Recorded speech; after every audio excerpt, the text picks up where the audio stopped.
हम एक साथ मोहब्बत से रहना चाहते हैं।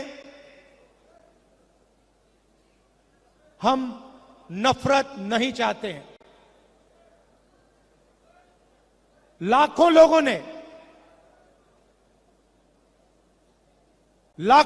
ने नफरत के बाजार में मोहब्बत की दुकानें खोली और यही हमारा हिंदुस्तान है। यात्रा में बहुत लोगों से बात हुई।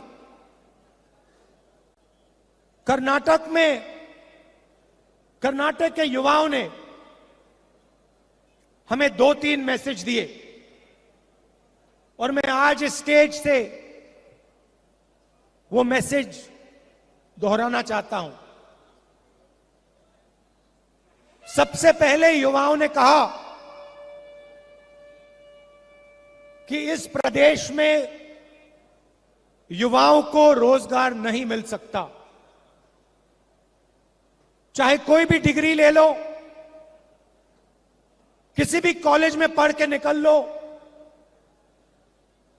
कर्नाटक की सरकार कर्नाटक में युवाओं को रोजगार नहीं दे पा रही है। यह पहला मैसेज था और यह सिर्फ एक युवा ने नहीं कहा, यह कर्नाटक के लाखों युवाओं ने हर रोज मैसेज दिया। दूसरा मैसेज सिर्फ युवाओं ने नहीं, सब लोगों ने कहा कि कर्नाटक की सरकार देश में सबसे भ्रष्ट सरकार है। 40% की सरकार है और इस सरकार में अगर कुछ भी करवाना हो तो 40% कमीशन देना पड़ता है। आप ही ने मुझे बताया कि कॉन्ट्रैक्टर्स एसोसिएशन ने और स्कूल मैनेजमेंट एसोसिएशन ने हिंदुस्तान के प्रधानमंत्री को चिट्ठी लिखी कि कर्नाटक में 40% कमीशन लिया जा रहा है। हिंदुस्तान के प्रधानमंत्री ने उनकी चिट्ठी का जवाब आज तक नहीं दिया है। आज तक कॉन्ट्रैक्टर्स एसोसिएशन और स्कूल मैनेजमेंट एसोसिएशन की चिट्ठी का जवाब हिंदुस्तान के प्रधानमंत्री ने नहीं दिया। मैसूर सैंडल सोप कॉर्पोरेशन में करप्शन स्कैंडल होता है। एमएलए के बेटे को पकड़ा जाता है, 8 करोड़ रुपए लिए, कोई कार्रवाई नहीं होती, सरकार उसकी रक्षा करती है। जॉब स्कैम हुआ, पीएसआई स्कैम हुआ, 80 लाख रुपए का ब्राइब की रिश्वत, assistant professor job scam, assistant engineer job scam, list लगी हुई है। सबसे भ्रष्ट सरकार, देश में सबसे भ्रष्ट सरकार कर्नाटका की सरकार है। और ये मैं नहीं कह रहा हूं, ये हजारों युवाओं ने कर्नाटका की सड़कों पे भारत जोड़ो के समय, भारत जोड़ो यात्रा के समय मुझे बताया है। भ्रष्टाचार क्यों हो रहा है? क्योंकि पूरा का पूरा फायदा चुने हुए लोगों को, 2-3 लोगों को होता है। दिल्ली में पार्लियामेंट हाउस में मैंने अदानी जी के बारे में भाषण दिया कि हिंदुस्तान में सारे के सारे बिजनेस, सारी की सारी इंडस्ट्रीज उनके हवाले की जा रही हैं, उनको दी जा रही हैं। चाहे वो एयरपोर्ट हो, पोर्ट्स हो, सड़कें हो, सारी की सारी चीजें अदानी जी को दी जा रही हैं। और यही यहां हो रहा है। चुने हुए लोगों को जो बीजेपी की सरकार के मित्र हैं, जिनका रिश्ता है, पूरा का पूरा फायदा उनको दिया जाता है।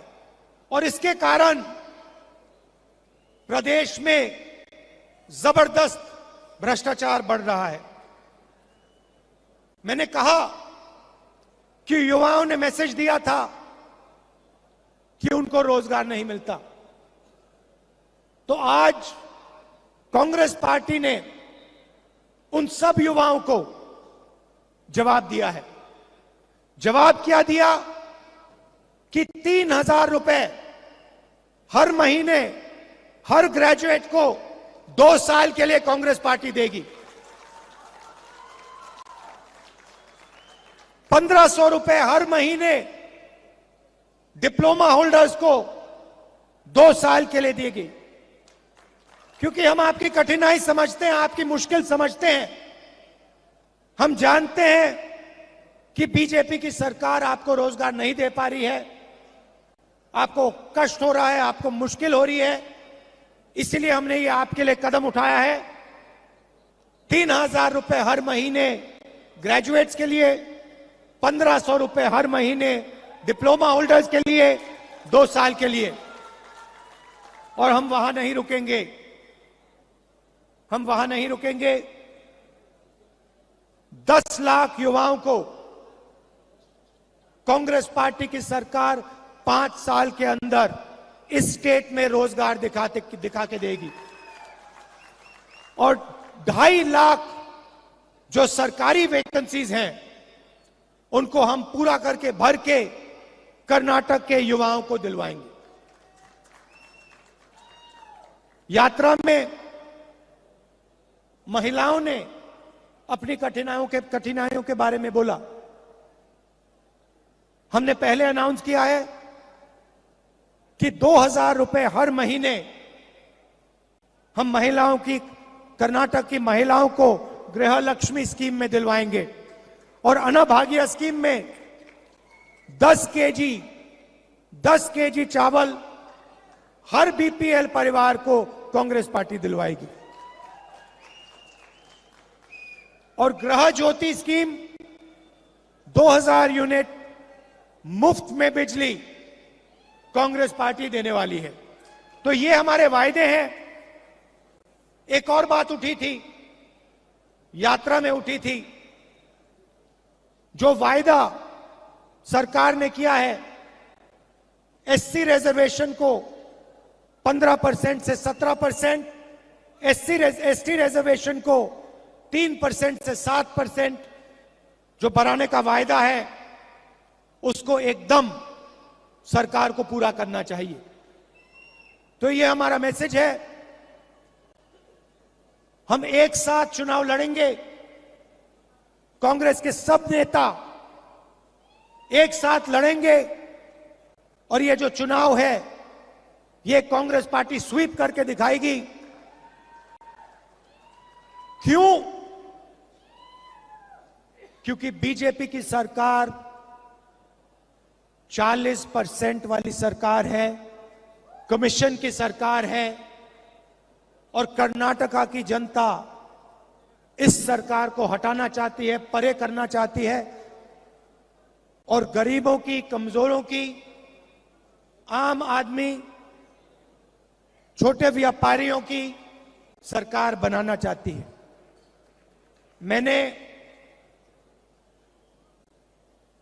कहा है, कर्नाटक के नेताओं से कहा है, कर्नाटक के चुनाव में जहां भी मेरी जरूरत पड़ेगी, जिस डिस्ट्रिक्ट में आप चाहते हो मैं जाने को तैयार हूं। बीजेपी को हम मिलकर हराएंगे। भारी बहुमत से कांग्रेस पार्टी को यहां चुनाव जिताएंगे। आप सबका दिल से बहुत बहुत धन्यवाद।